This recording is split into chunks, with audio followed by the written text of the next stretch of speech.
కాదు ఖచ్చితంగా మంచి మెజార్టీతో తెలుసుకోవాలి.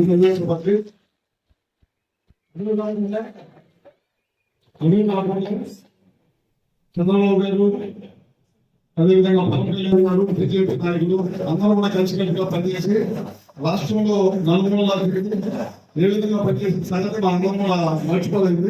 ఎందుకంటే 5 సంవత్సరాలు జగన్ పరిపాలన ఏ విధంగా సాగిందో మనందరికీ తెలియదు కాదు.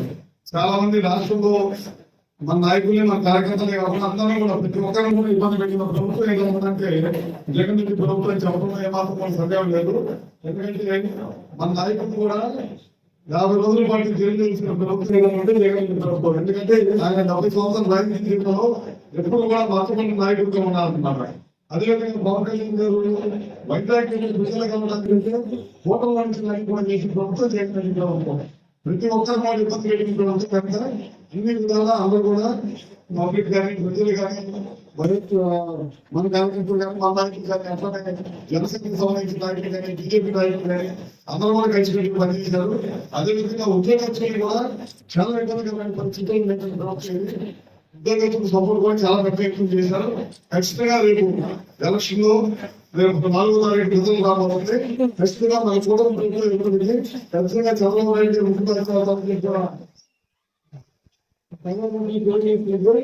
మన ఎలక్షన్ లో వ్యక్తిగతంగా కార్యకర్త ఏ విధంగా పనిచేసినా నాకు తెలియని విషయం కాదు. ఎందుకంటే నేను అర్థం అయితే దాదాపు 13 వాటిలు దొరికి అందరం కూడా నాతో పాటు కూడా సాయంత్రం 5 నుంచి నాతో 10 దినమే కాకుండా మళ్ళీ పనిచేశారు. గ్రామాల్లో కూడా చాలా పెద్ద ఎత్తున పనిచేశారు. అన్ని కాన్స్టిట్యూన్సీ నలుమూలలో కూడా అందరూ తెలుగుదేశం పార్టీ అభిమానులు కానీ కార్యకర్తలు కానీ ప్రతి ఒక్కరు కూడా పనిచేశారు.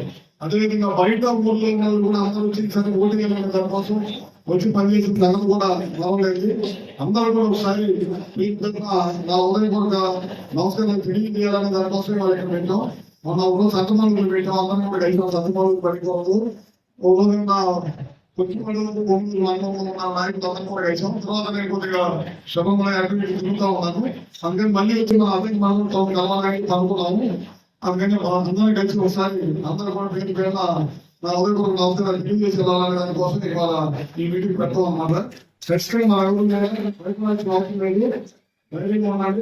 ఖచ్చితంగా పూర్వం ప్రభుత్వం ఎన్ని పరిస్థితులు వచ్చిందని కూడా సభావంతంగా ప్రయత్నించుకుంటూ అందరూ కూడా సహకరించిన ప్రతి ఒక్కరు కూడా నమస్కారాలు తెలియజేసి సెలవు ఇస్తున్నాం.